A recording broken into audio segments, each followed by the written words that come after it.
दोस्तों, राघव और देवेंद्र बचपन से ही साथ में पढ़े, घूमे फिरे, खेले कूदे, साथ में ही खाए पिए, यानी कि दोनों की एकदम पक्की वाली दोस्ती थी।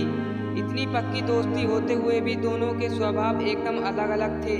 राघव एकदम शांत स्वभाव का था और हर पहलू पर ध्यान देने वाली, वही देवेंद्र एकदम विपरीत, यानी कि उतावला और सिर्फ रिजल्ट को महत्व देने वाला था।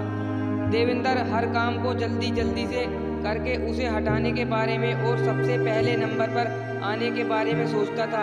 ऐसा करने से उससे कई गलतियां भी हो जाती थी। राघव कभी किसी काम को जल्दीबाजी में नहीं करता था। वह हर काम को सोच समझकर उसके हर पहलू पर गौर करके ही करता था। हाँ, थोड़ी देर होती थी लेकिन उसके काम में कोई गलती नहीं होती थी। एक बार दोनों दोस्त लंबी दूरी से घर को लौट रहे थे, तब देवेंद्र ने कहा कि वो राघव से ज़्यादा तेज दौड़ता है। इस बात से राघव सहमत नहीं था, क्योंकि दौड़ने में तो भी काफ़ी तेज था। ये बहस एक शर्त में बदल गई। दोनों ने तय किया कि वह जहाँ पर हैं वहाँ से उनके घर तक की दूरी वह वहाँ से दौड़कर ही तय करेंगे, और जो सबसे पहले घर पहुँचेगा वह विनर होगा और उसे 500 रुपये इनाम में दिए जाएंगे।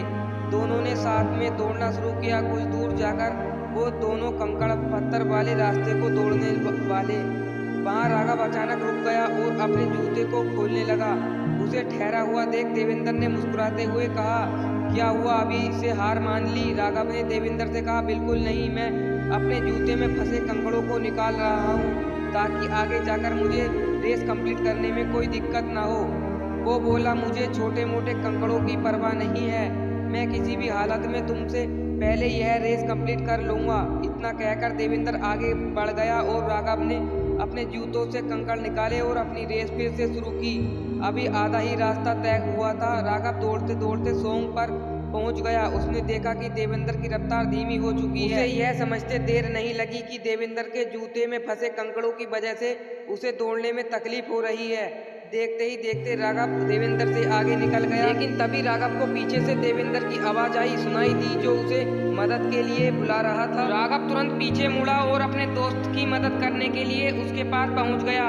वहां जाकर राघव ने देखा कि देवेंद्र के पैरों से खून निकल रहा था और ये उन्हीं छोटे छोटे कंकड़ों की वजह से हुआ है जो उसके जूते में फंस चुके थे और उसने निकाले नहीं थे। राघव ने अपने दोस्त के पैर से वह सभी कंकड़ निकाले और उसको सहारा देकर घर ले गया और उसे दवाई लगाई। सुनकर काफ़ी ज़्यादा घायल हो गया था, लेकिन उसे ठीक होने में काफ़ी लंबा समय लगा। देवेंद्र को इस बात का हमेशा अफसोस रहा कि उसने सिर्फ मंजिल पर ध्यान दिया और बाकी चीज़ों को इग्नोर किया। दोस्तों, दुनिया में हम दो तरह की सोच रखने वाले लोग होते हैं।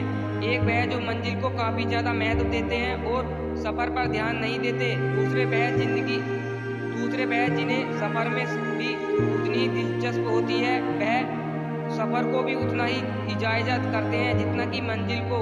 और ऐसे लोग जानते हैं कि मंजिल तक पहुंचने के लिए सफ़र में कई सारी चीज़ों पर ध्यान देना पड़ता है और आखिर में वही सही सलामत अपनी मंजिल पर पहुंचकर उसका आनंद ले पाते हैं।